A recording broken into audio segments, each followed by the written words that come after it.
Bienvenidos a un nuevo episodio de Buscando Certeza. Mi nombre es Gonzalo Perilou y en el episodio de hoy vamos a estar hablando del deseo en el budismo. Sin dudas, me parece que el deseo es uno de los temas más incomprendidos dentro del budismo, junto con probablemente el tema del karma, pero en este episodio vamos a enfocarnos en el aspecto del deseo, de por qué es tan importante el deseo en el budismo y por qué se habla tanto en particular del deseo. El Buda, cuando alcanza la iluminación, cuando alcanza el despertar, el primer discurso que él da lo pueden encontrar en el sutta llamado Dhammacakkappavattana, poniendo en giro la rueda del Dharma. Y en ese sutta él dice que ha encontrado las tres causas por las cuales todos los seres sufren. Y las causas son el deseo, la ira y la ignorancia. Como hay tres causas, también existen tres vehículos que el Buda explica en el Mahaparinirvana Sutta.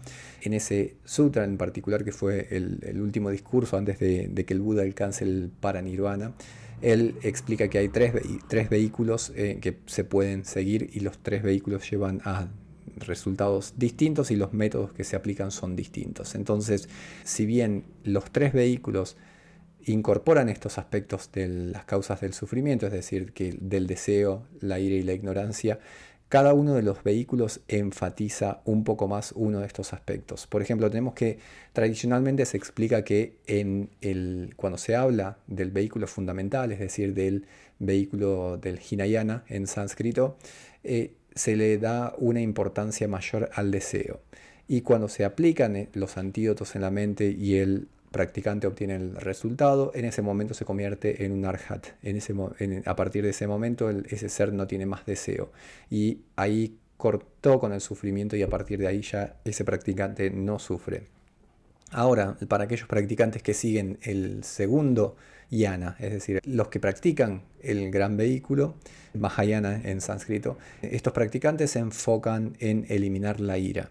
Entonces, este camino enfatiza la eliminación de la ira. ¿Y cómo se elimina la ira? ¿Cuál es el antídoto para eliminar la ira?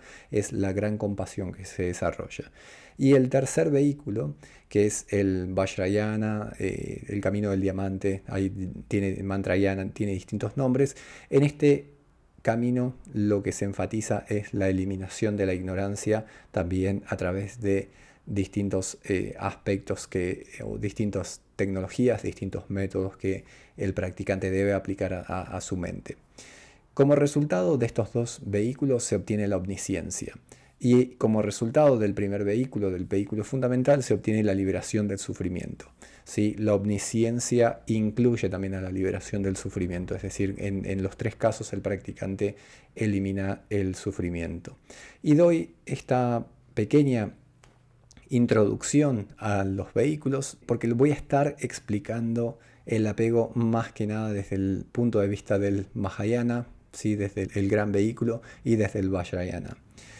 Ahora, es contraintuitivo para la mayoría de nosotros lo que dice el Buda en relación con el deseo. Para nosotros la felicidad, o si se quiere algún tipo de felicidad, viene cuando obtenemos el deseo, cuando obtenemos el resultado, ¿no? Si estamos deseando algo, una vez que obtenemos eso, en ese momento, por más que sabemos que es un tanto fugaz la felicidad, esa es la felicidad que en general la mayoría está buscando. Pero el Buda dice justamente lo contrario. Él dice cuando ya no hay más deseo, a partir de ese momento el practicante ya no sufre más. Y la razón por la cual el Buda nos indica que el deseo justamente nos trae sufrimiento es porque la mente se apega a características totalmente inventadas, totalmente ilusorias y proyectadas en los objetos de nuestro deseo. Es decir, prácticamente a esta altura de la vida uno sabe que si desea algo cuando lo obtiene, eso no le trae en general la felicidad que tenía pensado inicialmente. De todas maneras, perseguimos esos deseos.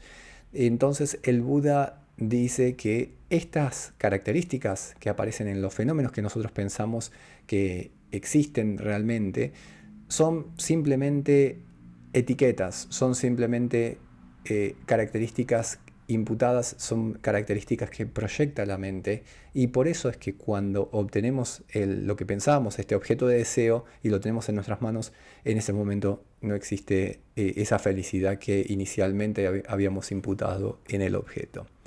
Y el desapego, y ahora sí, desde el punto de vista del Mahayana, del Vajrayana, no es algo que uno fuerza en la vida con sus relaciones o con sus cosas, sino que es una característica de la realidad absoluta. Es decir, no puede coexistir el deseo y el nirvana al mismo tiempo. En otras palabras, no puede coexistir poder percibir la realidad tal cual es y tener deseo al mismo tiempo.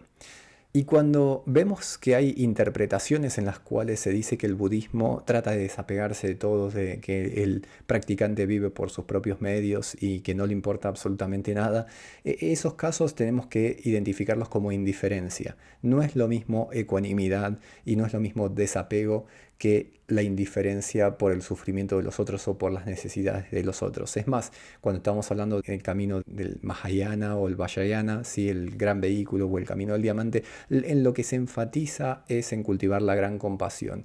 Y eso implica escuchar las necesidades de los otros seres, eso implica poder cultivar una compasión que eventualmente se transforme en algo que uno aplica, lo pone en práctica y ayuda absolutamente a todos los seres. No tiene nada que ver con indiferencia. Así que eso es algo que tenemos que tener en cuenta, porque al principio, cuando uno comienza el camino budista, muchas veces al ver estas historias de los yogis, al leer historias de distintos practicantes, uno piensa que son completamente indiferentes estas personas de los seres, o incluso cuando lee algunas respuestas del Buda, uno puede llegar a creer que el Buda es completamente indiferente del dolor ajeno, pero no lo es. Cada uno de sus actos tiene una característica en particular de por qué lo realizó, pero está lejos de ser indiferencia. Entonces, dicho eso, si nosotros continuamos con esta tendencia que tenemos de perseguir deseo tras deseo, necesitamos una nueva inspiración todo el tiempo. Tan pronto como nos quedamos sin deseo, nos deprimimos. Entonces, a lo que conlleva actuar de esta manera es que nos consume muchísima energía. Y continuar en esa dirección no tiene fin. La muerte nos va a encontrar mucho antes de que podamos satisfacer esa felicidad que buscamos en los objetos. Y por su propia naturaleza, tal como está definido, no puede satisfacerse. Es decir, siempre vamos a estar perdiendo, siempre vamos a estar anhelando algo nuevo, y cuando lo obtenemos o mismo nos acercamos a obtenerlo, eso va a generar cierta causa de felicidad por un momento que es efímero, pero al alejarnos de obtenerlo por ahí condiciones que suceden, eso nos va a generar una insatisfacción. Entonces, tenemos que entender que la definición justamente de Arhat, de aquel que ha obtenido la cesación del deseo, es de alguien que justamente eliminó por completo y de raíz los deseos. Los deseos no vuelven a surgir en el futuro. Entonces, ya sea un Arhat o un Buda, no son robots que no hacen absolutamente nada, sino que la motivación de ellos es justamente el deseo de liberar a todos los seres y sin esperar un resultado en particular. Por eso es que no hay un deseo burdo. Ahora, algo para tener en cuenta es las distintas palabras que se utilizan para definir al deseo en tibetano. Tenemos la palabra döchak, que dö significa deseo y chak significa apego. Entonces, muchas veces cuando esta palabra aparece en tibetano, uno la traduce al español como deseo-apego, ¿sí? Como si fuesen una palabra conjunta. Otra de las palabras es simpa, que significa sostener, ¿sí? O aferrarse. Y otra es tsepa, que a veces se traduce como sed, ¿sí? No quiere decir sed literalmente, pero es esa sed de desear algo.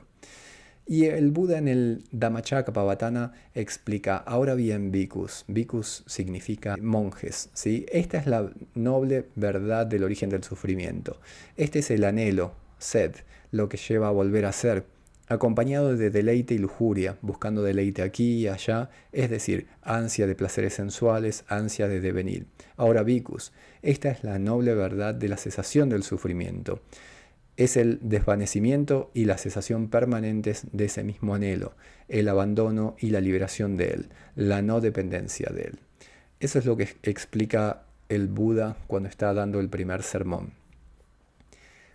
Y con esa introducción quería comentarles sobre los dos tipos de aferramientos que vemos, ¿sí? Uno es el aferramiento común, rakpa en tibetano, que es ese aferramiento burdo, común, ordinario a fenómenos visibles. Es decir, supongamos que es el tipo de aferramiento que surge cuando me estoy por comprar un celular nuevo. Tengo muchas ganas de tenerlo, quiero ver las nuevas características y demás, y eso es algo que es habitual en la vida cotidiana de absolutamente de todos los seres. Pero hay otro tipo de aferramiento que es el que con el que se trabaja justamente en el budismo en particular, analizando las características de los fenómenos, que es el aferramiento sutil o chawa en tibetano, a las características proyectadas de los fenómenos, y esto es lo que estaba comentando anteriormente. Entonces, ese aferramiento sutil es un aferramiento a características svabhava en sánscrito, que son características que nosotros pensamos que son reales, que están establecidas por los propios medios del fenómeno. Es decir, si tengo el apego que hablaba anteriormente para continuar con el mismo ejemplo, ¿no? A un celular nuevo. Mi mente imputa características en ese celular que no están establecidas realmente. Son simplemente, es simplemente una ilusión esa característica, es simplemente una etiqueta en el fenómeno que hace que mi mente crea que cuando lo voy a adquirir al celular me va a traer felicidad, ya que el celular representa belleza, que el celular representa cierto poder que voy a tener, si se quiere, de comunicarme con distintas personas, y eso me va a traer felicidad, o la misma capacidad del celular me va a traer felicidad. Entonces, la mente imputa esta característica de felicidad en un fenómeno que realmente no me va a traer felicidad. Y esto es algo que tenemos que tener en cuenta, porque muchas veces en el budismo, cuando uno comienza, puede pensar que justamente el budismo sugiere al practicante que viva de una manera muy simple, sin nada, porque simplemente esas son las reglas del practicante o eventualmente del monje, si es que uno piensa en convertirse en un monje. Pero la verdad es que para comenzar una vida más simple hace que tengamos más tiempo para la reflexión, para el estudio y para la meditación. Y tener ciertas posesiones pueden llegar a generar una distracción. Es decir, si vemos el apego burdo, por ejemplo, a un celular, si uno se vuelve adicto al celular y está todo el tiempo utilizándolo, o lo mismo puede ser a la computadora, lo mismo puede ser a la televisión o a cualquier fenómeno, sí, a cualquier dispositivo, si uno tiene un apego tan grande que no nos deja tiempo para practicar, o incluso el tiempo que dedicamos después al estudio, a la reflexión, a la práctica, estamos pensando en ese fenómeno o en ese dispositivo, tal vez lo mejor que uno puede hacer es alejarse de ese dispositivo. Es decir, si uno tiene un celular, tal vez puede optar por distintas prácticas, es decir, tener acceso solamente al celular ciertas horas del día. Pero el celular en sí no es un problema, y digo celular como puede ser cualquier otro dispositivo o cualquier otra posesión, no es en sí el problema. El problema es este apego sutil que tenemos, o el aferramiento sutil a las características que tenemos en todos los fenómenos. Es esa imputación sobre el fenómeno de características que no existen realmente. Porque si bien, como había comentado al principio, en los tres vehículos, en el vehículo fundamental, en el Mahayana y en el Vajrayana, en los tres se aplican los antídotos para eliminar las tres causas del sufrimiento. Cuando hablamos del vehículo fundamental se hace un énfasis particular en el desapego de cosas físicas, ¿sí? Entonces, cuando vemos a los monjes, por ejemplo, que siguen la orden Theravada, vemos que ellos hacen un esfuerzo justamente por eliminar estas distracciones de su vida. Entonces sus posesiones son pocas. Pero cuando lo vemos desde el punto de vista del Mahayana y el Vajrayana, lo mismo aplica, pero el énfasis es aún menor, ya que el problema no es la posesión del dispositivo en sí, sino que el problema es este aferramiento sutil a características que no existen. Entonces, mediante el estudio de las características de los fenómenos, mediante el estudio de la naturaleza de la realidad y luego la reflexión y luego la meditación, uno comienza a ver que justamente estas características no están ahí presentes. Entonces el desapego naturalmente comienza a surgir porque justamente el desapego es una de las características de la realidad absoluta. Ya que hice una introducción a los tres vehículos, quiero comentar brevemente sobre los distintos resultados que se obtienen siguiendo uno u otro vehículo. Entonces, cuando el practicante sigue el camino fundamental, es decir, las escuelas fundamentales que están basadas en los primeros suttas del Buda, el practicante, al actualizar su ser, al poner en práctica este camino y actualizar su ser, obtiene el nirvana, en tibetano Nyengen Depa. Cuando obtiene el nirvana y se convierte en un arhat, ¿sí? Eliminó por completo el deseo. Y Bhikkhu Bodhi describe esto de la siguiente manera. Él dice, la eliminación del anhelo culmina no solo con la extinción del dolor, la angustia y la aflicción, sino también en la libertad incondicional del nirvana, que se obtiene con el fin de los repetidos renacimientos. Este es el primer tipo de resultado. Ahora, cuando uno practica el gran vehículo o el Vajrayana, ¿sí? El vehículo tántrico o el mantrayana, el practicante cuando obtiene el resultado, cuando se convierte en un Buda, además de haber eliminado por completo el sufrimiento, también obtiene la omnisciencia.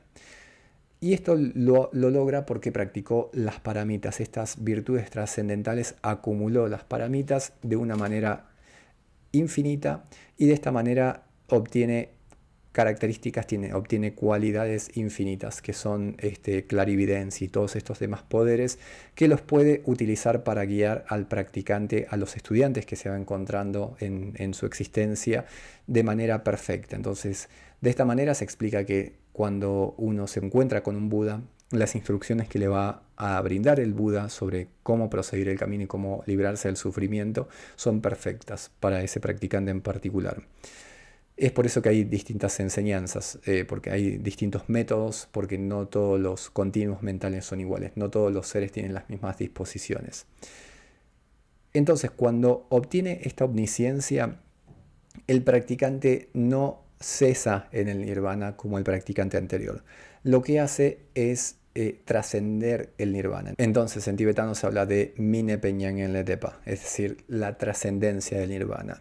Y esto implica que el practicante no cesa, no mora, sino que trasciende lo condicional y desde ese estado puede continuar beneficiando seres de incontables maneras. Eso es la manera en la cual se explica tanto el gran vehículo como cuando se practica también el vehículo tántrico.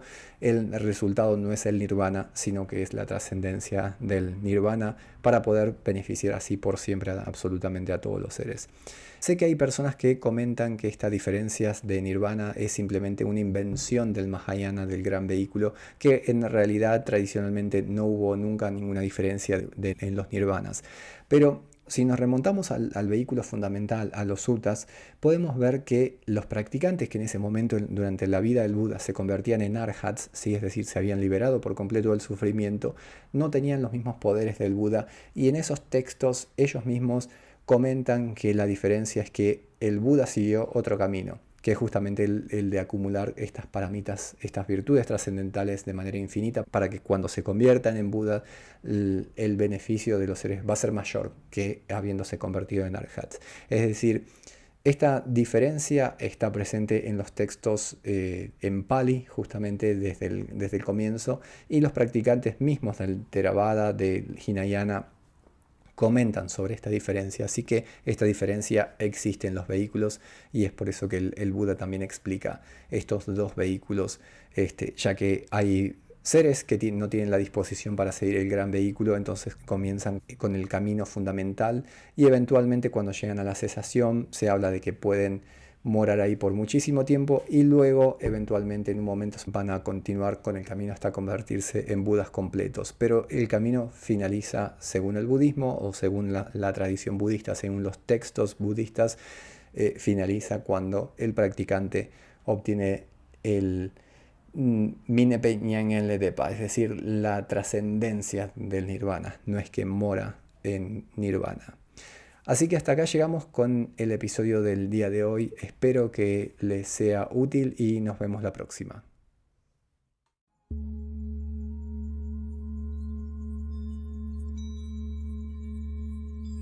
Gracias por acompañarme hasta el final del episodio. Si te interesa el contenido relacionado con el budismo, te invito a suscribirte en buscandosarteza.com a la lista de correo y la próxima vez que esté publicando un nuevo episodio del podcast, una traducción o un ensayo, te estaré notificando por mail. Ahora sí, hasta la próxima.